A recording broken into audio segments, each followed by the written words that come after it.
Hello, hello, bonjour à tous, c'est Claire. Bienvenue dans cette nouvelle vidéo où je partage avec vous comment réaliser des beignets bananes que vous pouvez accompagner avec de la bouillie en ce temps très froid. La vidéo juste après ceci.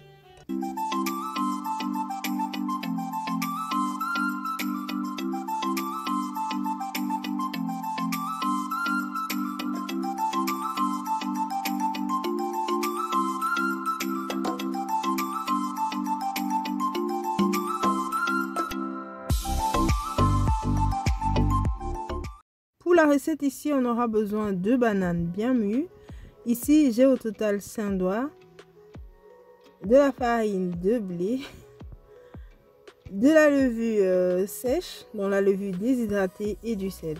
Il est vrai que habituellement, j'utilise aussi de la semoule ou de la farine de maïs, mais je n'en avais pas ici. Mais comme mes bananes étaient déjà bien mûres, j'ai bien voulu faire des beignets avec.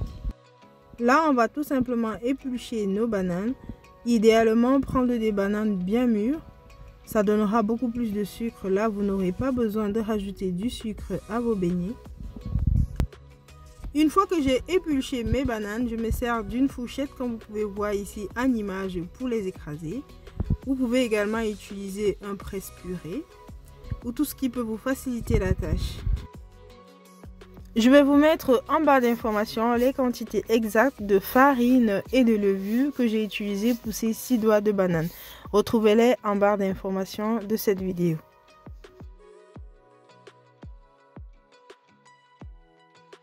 Une fois que j'ai ramolli mes bananes, je vais rajouter la farine. Je ne rajoute pas tout d'un coup, je vais rajouter progressivement. Ainsi, lorsque j'ai la texture souhaitée, j'arrête.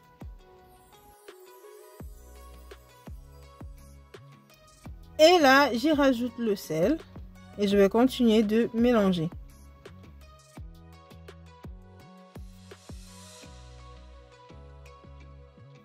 Là, je vais mettre un tout petit peu de farine pour pouvoir mélanger la levure. Également, j'avais prévu 6 grammes de levure, mais je ne vais pas mettre tout parce qu'au final, je pense qu'il n'y aurait pas assez de bananes. Là, je continue de bien mélanger. Je n'ai pas encore la texture que je souhaite, donc je rajoute encore un tout petit peu de farine.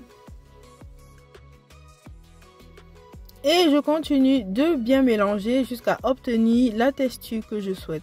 Une texture comme ici en image. Alors, si vous faites votre pâte très molle, les beignets boiront beaucoup d'huile et c'est pas très agréable en bouche. Et si vous laissez également la pâte dure, à la fin, les beignets seront bien évidemment durs. Lorsqu'on a obtenu la texture souhaitée, on va simplement recouvrir la pâte et laisser reposer 1 heure à 2 heures. Ça dépend du temps que vous avez devant vous. Là, j'ai laissé reposer pratiquement 2 heures de temps. Et voici la texture qu'on a avant de pouvoir passer à la friture. Et là, je mets directement l'huile à chauffer et dès que c'est chaud, je commence directement à frire mes beignets. Alors ici, je vous ai fait 2 techniques pour pouvoir mettre les beignets dans l'huile. Vous pouvez prendre simplement, comme vous voyez ici en image, en petite portion et vous mettez dans l'huile, ou vous prenez une grande portion et vous faites frire comme on fait habituellement les beignets de farine. C'est vraiment comme vous auriez plus facile.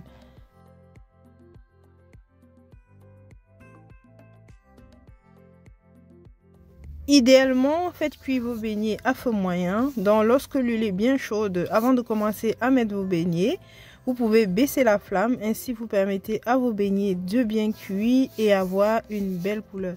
Surtout que vous voyez là, pendant qu'on rajoute encore les beignets, il y en a certains qui commencent déjà à dorer.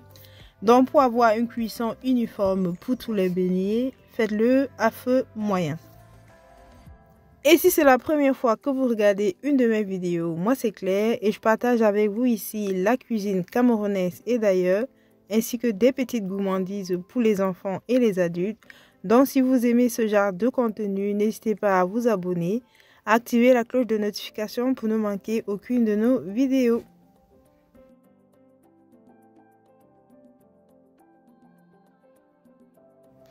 Et par la suite, retournez vos beignets pour qu'ils cuisent bien de tous les côtés.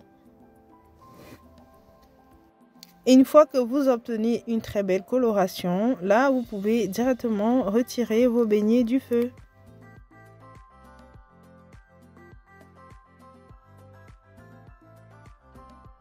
Et on va simplement répéter l'opération jusqu'à la fin de la pâte.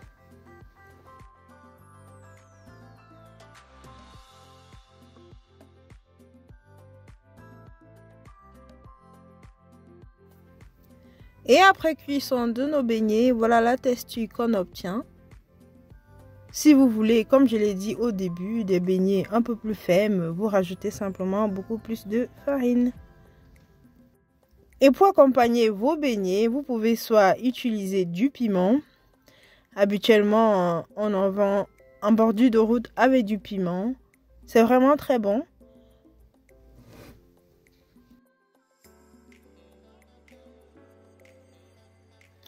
Ou tout simplement les accompagner avec de la bouillie comme je vais faire ici. Alors j'ai prévu de la citronnelle pour aromatiser un peu ma bouillie. Ici, c'est la bouillie de maïs que je vais cuire et du sucre. Alors, pour commencer, je fais simplement bouillir de l'eau dans la citronnelle. J'ai couvert pour vraiment bien laisser infuser la citronnelle. Et par la suite, je vais tout simplement retirer la citronnelle avant de rajouter la bouillie dans mon eau bien infusée. Mais je vais retirer une partie d'eau pour être sûr qu'il n'y ait pas trop d'eau. Et s'il faut, par la suite, je rajouterai cette eau. Donc, je verse directement le mélange de pâte de farine de maïs que j'ai dilué avec un peu d'eau dans de l'eau bouillante qu'il y avait déjà au feu et je remue bien pour éviter qu'il y ait des grumeaux. Une fois que j'ai une bonne texture, comme vous pouvez voir ici, je rajoute par la suite l'eau que j'avais retirée tantôt, donc c'est de l'eau infusée à la citronnelle. Je rajoute pour avoir une bouillie un peu plus liquide.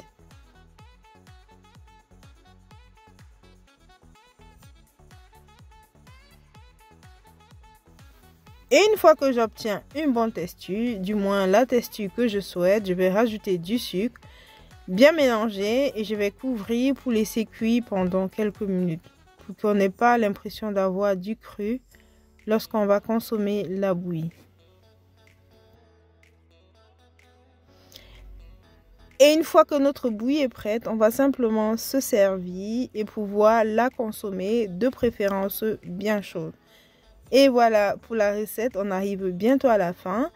Donc vous pouvez accompagner vos beignets avec du piment comme ici, avec de la bouillie et quand même du haricot. Et je vous dis merci si vous avez regardé la vidéo jusqu'ici. Si vous n'êtes pas encore abonné à la chaîne, je vous invite à le faire pour ne manquer aucune de nos publications. Je vous dis à très bientôt dans une nouvelle publication et d'ici là, portez-vous très bien.